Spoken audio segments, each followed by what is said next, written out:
Assalamualaikum warahmatullahi wabarakatuh. Kami dari kelompok 4 akan mempresentasikan bab 16 mengenai penjadwalan yang beranggotakan yang pertama yaitu Aulia Satya Putri NPM 129, yang kedua Riani NPM 136, yang ketiga Ingrid Dwi Sinta NPM 145. Yang selanjutnya, pokok pembahasan di sini terdapat 3 subbab. Yang pertama yaitu penjadwalan operasional, yang kedua penjadwalan dalam sistem volume rendah, yang ketiga penjadwalan jasa. Baik, di sini saya akan menjelaskan mengenai penjadwalan operasi. Apa sih penjadwalan itu? Penjadwalan dalam sebuah organisasi adalah sesuatu yang berhubungan dengan penetapan waktu dari penggunaan perlengkapan, fasilitas, dan aktivitas manusia dalam sebuah organisasi. Contohnya, pembuatan jadwal produksi, pembuatan jadwal pekerja, penjadwalan pemeliharaan, dan lain-lain. Dalam penjadwalan operasi ini terdapat 2 subbab. Yang pertama yaitu penjadwalan dalam sistem volume tinggi dan yang kedua yaitu penjadwalan dalam sistem volume menengah. Penjadwalan dalam sistem volume tinggi ini bertujuan untuk mendapatkan aliran barang atau pelanggan yang lancar melalui sistem-sistem untuk mencapai tingkat penggunaan yang tinggi terhadap tenaga kerja dan perlengkapan. Penjadwalan dalam sistem ini sering juga disebut sebagai penjadwalan bengkel aliran atau flow shop system. Contohnya seperti pembuatan mobil, komputer personal, perlengkapan stereo, dan lain-lain. Dan dalam penjadwalan sistem volume tinggi ini memerlukan alat-alat atau perlengkapan yang sangat khusus atau yang terstandarisasi. Yang selanjutnya ada faktor-faktor yang sering menentukan keberhasilan sistem volume tinggi. Yang pertama yaitu desain, proses, dan produk, di mana desain proses itu adalah kegiatan yang melibatkan manusia, bahan, serta peralatan untuk menghasilkan barang dan jasa. Hal ini juga bertujuan untuk pencapaian aliran yang lancar melalui sistem volume tinggi. Yang kedua ada pemeliharaan preventif, di mana pemeliharaan perlengkapan yang baik dapat meminimalkan kerusakan yang ada yang akan mengganggu aliran kerja. Ketiga yaitu perbaikan cepat ketika terjadi kerusakan. Dalam hal ini perlu adanya spesialisasi atau persediaan suku cadang sehingga apabila terjadi kerusakan maka akan cepat untuk diperbaiki sehingga tidak mempengaruhi aliran kerja. Yang keempat yaitu bauran produk yang optimal, di mana teknik-teknik seperti pemrograman linier dapat digunakan untuk menentukan campuran yang optimal dari input untuk mencampur output yang diinginkan dengan biaya minimal. Yang kelima yaitu minimalisasi masalah mutu. Masalah mutu dapat sangat mengganggu, dan ketika masalah mutu tersebut output gagal memenuhi standar mutu, tidak hanya akan kehilangan output tetapi juga pemborosan tenaga kerja, material, waktu, dan sumber daya lainnya yang termasuk di dalamnya. Yang keenam yaitu reliabilitas dan waktu pasokan, di mana suatu organisasi harus mampu melakukan pengurangan waktu tunggu pasokan sehingga pengembangan jadwal pasokan yang dapat diandalkan dan proyeksi kebutuhan yang hati-hati semuanya akan lebih berguna. Yang selanjutnya yaitu penjadwalan dalam sistem volume menengah, di mana output dari sistem ini berada di antara jenis output terstandarisasi dari sistem volume tinggi dan output bengkel kerja yang dibuat berdasarkan pesanan. Yaitu pembuatan makanan kaleng, roti, cat, dan kosmetik. Jadwalan dalam sistem volume rendah terdapat 2 masalah mendasar bagi pembuat jadwal dalam proses bengkel kerja. Yang pertama yaitu pembebanan. Pembebanan di sini merujuk pada penugasan pekerjaan kepada pusat pemrosesan. Yang kedua yaitu pengurutan. Selanjutnya berikut ada cara atau pendekatan yang dilakukan manajer operasi untuk menugaskan pekerjaan kepada pusat-pusat tersebut. Yang pertama, menggunakan bagan giant. Bagan ini digunakan untuk mengorganisasi dan secara visual menampilkan penggunaan sumber daya aktual atau yang diinginkan dalam sebuah kerangka kerja waktu. Bagan jan yang paling umum digunakan yaitu yang pertama bagan beban dan yang kedua bagan jadwal. Bagan beban di sini menggambarkan pembebanan dan waktu menganggur untuk sekelompok mesin atau departemen-departemen.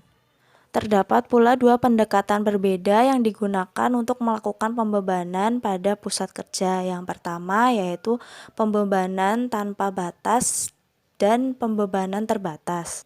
Pembebanan tanpa batas adalah pekerjaan yang diberikan kepada pusat kerja tanpa memandang kapasitas dari pusat kerja tersebut. Sedangkan pembebanan terbatas adalah pekerjaan yang diberikan kepada pusat kerja dengan mempertimbangkan kapasitas pusat kerja dan waktu pemrosesan pekerjaan. Sedangkan untuk bagan jadwal adalah sebuah bagan giant yang memperlihatkan pesanan atau pekerjaan dalam proses dan apakah pesanan atau pekerjaan tersebut sesuai dengan jadwal. Dalam bagan jadwal juga terdapat dua pendekatan umum. Yang pertama yaitu penjadwalan ke depan, di mana penjadwalan ke depan digunakan jika masalahnya adalah berapa lama waktu yang digunakan untuk menyelesaikan pekerjaan ini. Pendekatan yang kedua yaitu penjadwalan ke belakang, di mana penjadwalan ke belakang digunakan jika masalahnya adalah kapan waktu terakhir pekerjaan dapat dimulai dan masih akan dapat terselesaikan pada tanggal jatuh tempo. Selain menggunakan bagan giant, manajer seringkali mengandalkan laporan input-output untuk mengelola aliran kerja, di mana kendali input-output di sini merujuk pada pengelolaan aliran kerja dan antrian di pusat kerja. Pendekatan lain yang dapat digunakan untuk memberikan pekerjaan pada sumber daya adalah metode penugasan. Metode ini merupakan model pemrograman linear untuk penugasan tugas dan sumber daya yang optimal. Contohnya, penugasan kerja ke mesin atau pekerja, teritorial ke tenaga penjual, dan pekerjaan perbaikan ke kru perbaikan. Baik, untuk materi selanjutnya akan dijelaskan oleh rekan saya Riani. Di sini saya akan meneruskan materi mengenai pengurutan. Nah, meskipun keputusan pembebanan menentukan mesin atau pusat kerja yang akan digunakan untuk memproses pekerjaan tertentu, keputusan ini tidak mengidentifikasikan urutan dengan pekerjaan yang menunggu di suatu pusat kerja yang akan diproses. Nah, dalam pengurutan ini berhubungan dengan penentuan urutan pemrosesan suatu pekerjaan. Kemudian ada beberapa di sini yang berkaitan dengan suatu pengurutan. Yang pertama yaitu stasiun kerja. Nah, stasiun kerja di sini keputusan pengurutan menentuan baik urutan dengan mana pekerjaan akan diproses di berbagai pusat kerja maupun urutan dengan pekerjaan yang akan diproses. Nah, itu yang disebut dengan stasiun kerja. Kemudian yaitu mengenai aturan prioritas. Dalam aturan prioritas ini akan terdapat sejumlah pekerjaan yang menunggu suatu pemrosesan. Nah, kemudian aturan prioritas ini adalah heuristis sederhana yang digunakan untuk memilih urutan pekerjaan mana yang akan diproses. Kemudian ada waktu pekerjaan. Dalam waktu pekerjaan ini dibutuhkan untuk memenuhi dan memproses sesuatu pekerjaan. Kemudian di sini mengenai efektivitas urutan tertentu seiring dinilai berdasarkan satu atau lebih ukuran kinerja. Ukuran kinerja yang paling sering digunakan di sini adalah waktu aliran pekerjaan. Waktu aliran pekerjaan ini adalah panjangnya waktu suatu pekerjaan berada di stasiun kerja atau pusat kerja tertentu. Waktu ini meliputi tidak hanya waktu pemrosesan aktual saja, tetapi juga waktu tunggu untuk diproses, waktu transportasi antroperasi, dan waktu tunggu yang berhubungan dengan kerusakan perlengkapan, bagian yang tidak tersedia, masalah mutu, dan seterusnya. Kemudian yang kedua yaitu keterlambatan pekerjaan. Nah, keterlambatan pekerjaan ini adalah panjangnya waktu di mana tanggal penyelesaian pekerjaan diperkirakan melampaui tanggal pekerjaan tersebut, jatuh tempo atau dijadikan kepada pelanggan. Yang dijanjikan kepada pelanggan. Kemudian mengenai rentang pembuatan. Nah, dalam rentang pembuatan ini terdapat total waktu yang dibutuhkan untuk menyelesaikan sekelompok pekerjaan dari dimulainya pekerjaan pertama hingga penyelesaian pekerjaan terakhir. Kemudian ada 4 aturan penjadwalan yang terdapat dalam halaman 412. Di sini ada beberapa aturan dalam penjadwalan. Yang pertama yaitu mengenai FGFS, SPT, EDD, dan CR. Yang pertama mengenai FGFS. Di sini pekerjaan cenderung menunda pekerjaannya dan keunggulannya dalam hal kesederhanaan. Kemudian aturan yang kedua yaitu mengenai SPT. SPT ini memiliki kerugian yaitu karyawan menjadi menunggu dan selalu menghasilkan rata-rata waktu penyelesaian yang optimal atau rendah. Kemudian dalam EDD langsung mengenai tanggal jatuh tempo dan meminimalkan keterlambatan. Kemudian dalam CR ini mudah digunakan dan mempunyai daya tarik intuitif. Nah, dalam pengurutan pekerjaan melalui 2 pusat pekerjaan. Di sini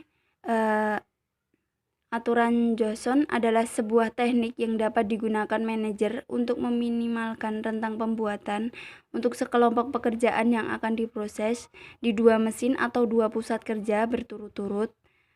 Nah, terkadang disebut sebagai bengkel aliran 2 mesin.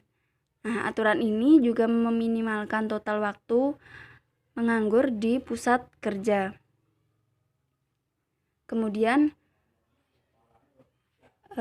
kondisi yang harus terpenuhi untuk meminimalkan total waktu menganggur di pusat kerja. Yang pertama yaitu waktu pekerjaan, termasuk persiapan dan pemrosesan. Di sini harus diketahui dan konstan untuk setiap pekerjaan di setiap pusat kerjanya. Kemudian yang kedua, waktu pekerjaan harus independen terhadap urutan pekerjaan.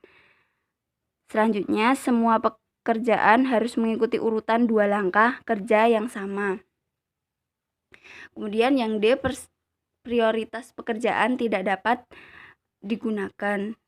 Kemudian yang kelima, semua unit di dalam pekerjaan harus diselesaikan di pusat kerja pertama sebelum pekerjaan bergerak ke pusat kerja yang selanjutnya.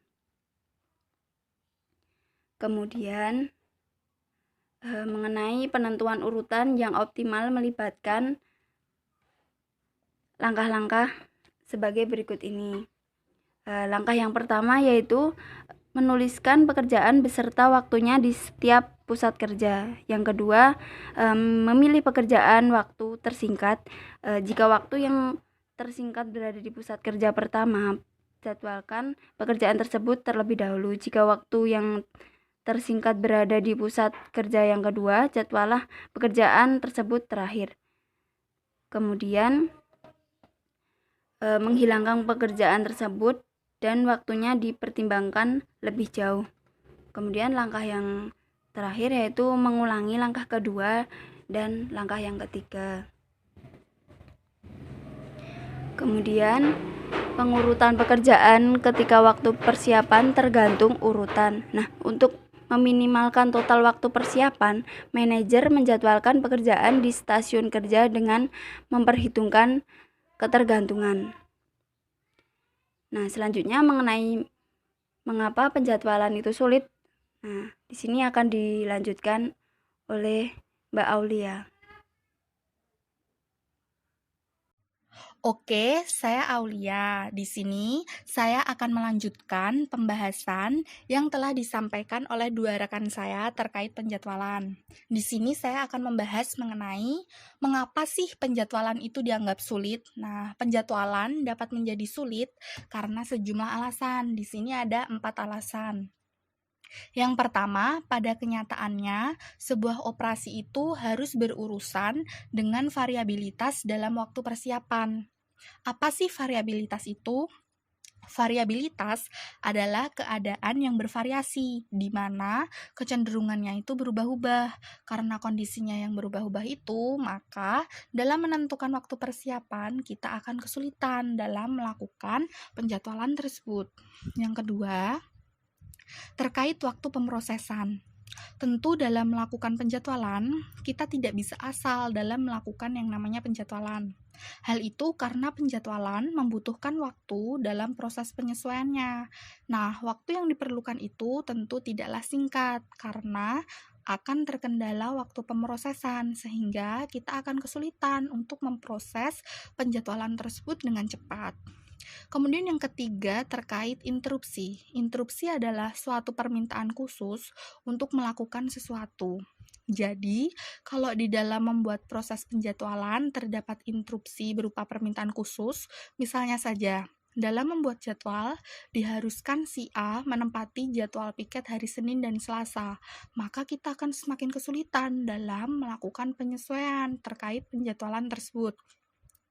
Dan yang keempat itu adanya perubahan dalam set pekerjaan.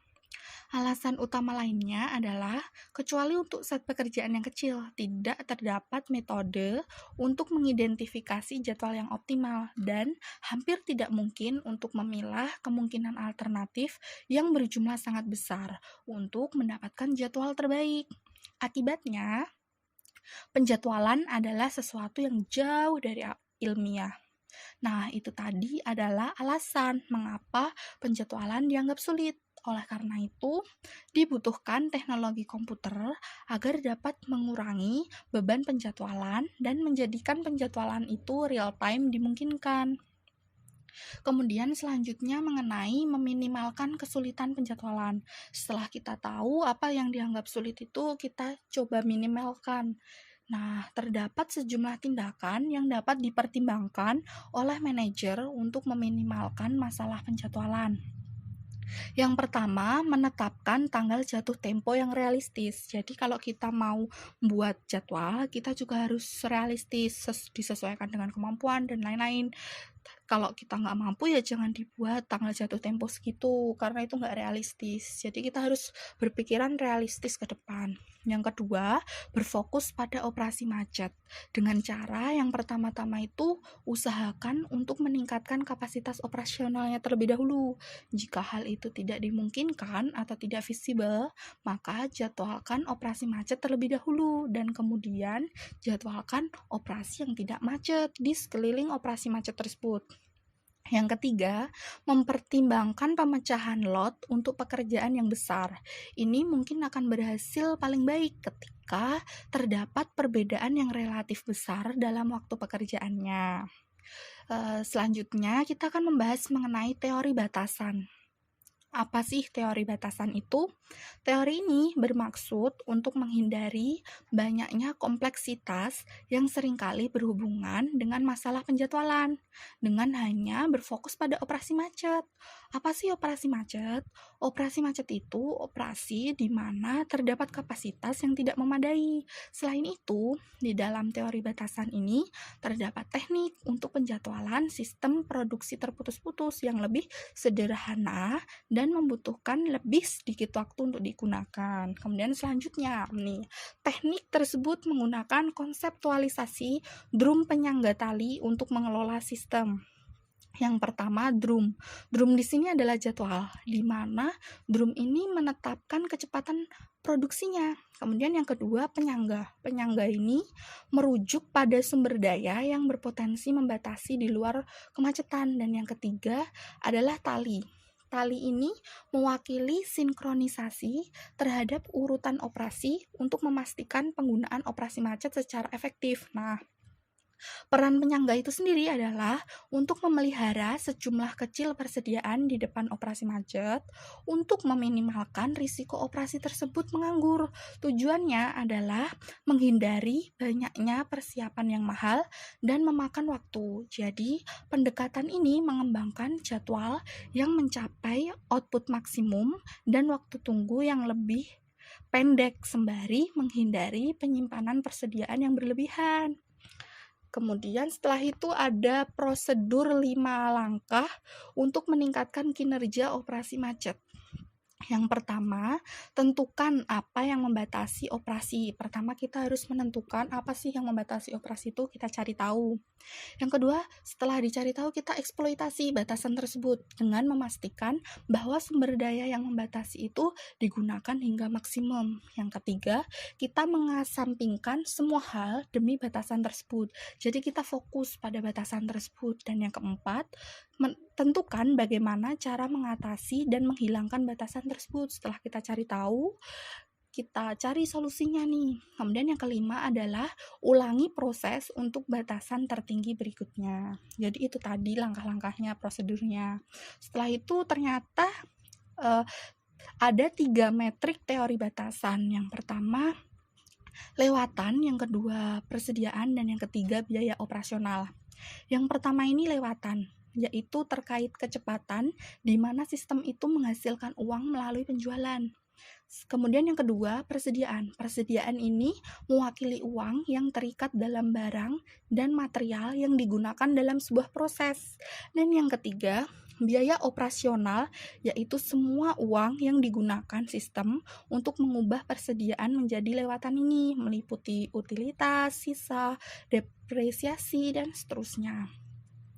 Kemudian materi selanjutnya terkait penjadwalan jasa. Jadi, penjadwalan dalam sistem jasa itu dapat melibatkan penjadwalan terhadap 3. Yang pertama pelanggan, yang kedua angkatan kerja, dan yang ketiga adalah perlengkapan. Pendekatan yang digunakan untuk menjadwalkan jasa biasanya tergantung pada apakah jasa tersebut akan melibatkan kontak dengan pelanggan atau tidak. Tujuannya adalah untuk memaksimalkan efisiensi pekerja, dan pekerjaan seringkali diproses secara berkelompok. Selain itu, penjadwalan pelanggan itu seringkali berbentuk sistem janji temu atau sistem reservasi. Kemudian penjadwalan jasa itu sendiri ada 4, yaitu sebagai berikut. Yang pertama adalah sistem janji temu.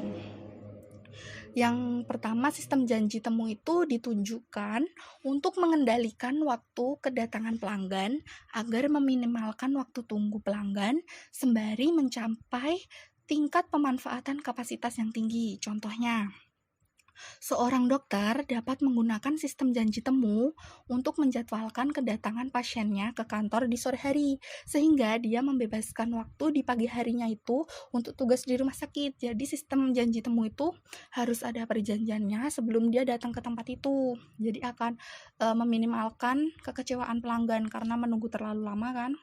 Yang kedua, sistem reservasi.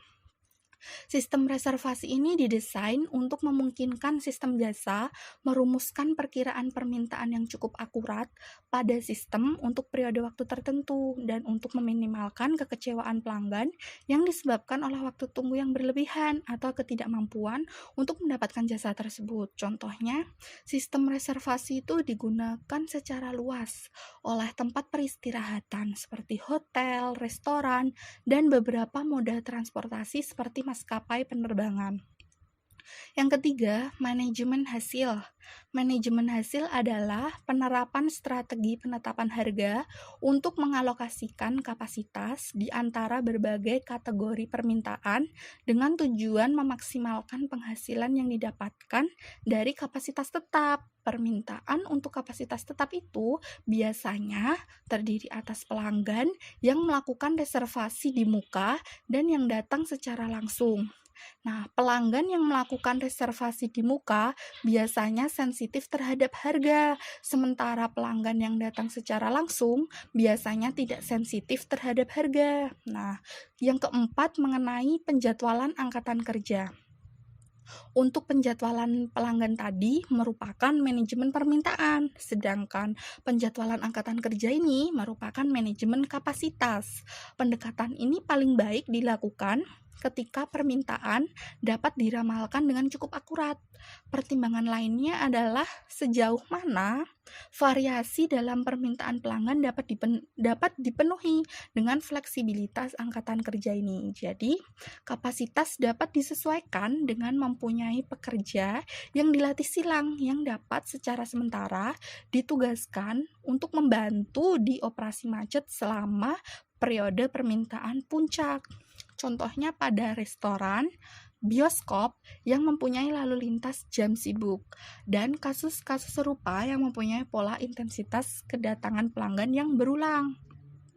Itu tadi mengenai penjadwalan terkait jasa. Kemudian ada penjadwalan bersiklus. Dalam banyak jasa, seperti misalnya rumah sakit, departemen kepolisian, departemen pemadam kebakaran, restoran dan supermarket, kebutuhan penjadwalan adalah cukup serupa. Jadi karyawan harus ditugaskan untuk bekerja secara shift atau slot waktu dan mempunyai hari libur secara berulang atau bersiklus. Nah, di sini itu terdapat metode untuk menentukan jadwal dan jumlah minimum pekerja yang dibutuhkan. Biasanya sebuah pola kerja ditetapkan, misalnya bekerja 5 hari berturut-turut dengan libur 2 hari berturut-turut, dan ditentukan daftar kebutuhan penugasan staf untuk siklus jadwal, biasanya Sabtu Minggu. Jadi penjadwalan bersiklus ini setiap minggunya itu ada shiftnya dan dilakukan berulang seperti itu. Kemudian ada penjadwalan sumber daya multiple. Dalam sejumlah situasi, kita perlu mengordinasikan penggunaan terhadap lebih dari satu sumber daya. Maskapai penerbangan adalah contoh dari sistem jasa yang membutuhkan penjadwalan multiple. Nah, kru penerbangan, pesawat terbang, perlengkapan, penanganan bagasi, counter tiket, personel gerbang, jalur boarding, dan personel pemeliharaan semuanya harus dikoordinasikan. Nah, lebih lagi, regulasi pemerintah pada jumlah jam terbang pilot menempatkan batasan tambahan pada sistem tersebut. Selain itu, kru dan perlengkapannya tersebut tidak biasanya dijadwalkan sebagai satu unit tunggal. Kru penerbangan itu seringkali dijadwalkan sehingga mereka kembali ke kota basis mereka setiap 2 hari atau lebih atau sering, dan jeda istirahat harus dipertimbangkan. Nah, di sisi lain, pesawat terbang mungkin berada dalam penggunaan yang hampir kontinu, kecuali untuk periode pemeliharaan dan perbaikan. Oleh karena itu, kru penerbangan biasanya mengikuti pola perjalanan dan penjadwalan yang berbeda dari pesawat terbangnya. Jadi, maskapai penerbangan itu contoh dari penjadwalan sumber daya multiple. Nah, itu tadi terkait penjadwalan. Cukup sekian dari kelompok kami. Apabila kurang lebihnya kami mohon maaf. Wassalamualaikum warahmatullahi wabarakatuh. Terima kasih teman-teman atas perhatiannya.